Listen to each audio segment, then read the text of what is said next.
ఆయన కృప వేంబడి కృపను మనకు అనుగ్రహించి, ఆ కృపా సింహాసనం ధైర్యం ఉండడానికి దేవుడు మనకి గొప్ప అధికారం మనకి ఇస్తాడు ఆయన.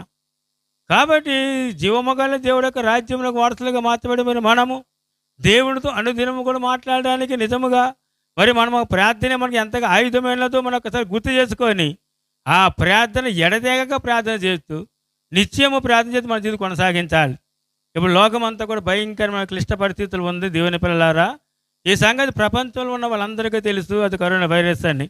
కాబట్టి కరోనా వైరస్ అది పూర్తిగా నిర్మూలం అయిపోవాలంటే ఇప్పుడు గమనించండి, మన మనం చూసినట్లయితే కనుక మన ప్రభుత్వం, మన భారతదేశం మనం చూసినట్లయితే మొట్టమొదటిగా మరి మార్చి నెలలో 21వ తారీఖున ఏర్పాటు చేసినటువంటి ఈ యొక్క కర్ఫ్యూ విషయంలో మనం గమనించినట్లయితే ఆ 21వ తారీఖు మనం చూసిన మన భారతదేశంలో 300 చిల్లర మాత్రం పాజిటివ్ కేసులు ఉన్నాయి.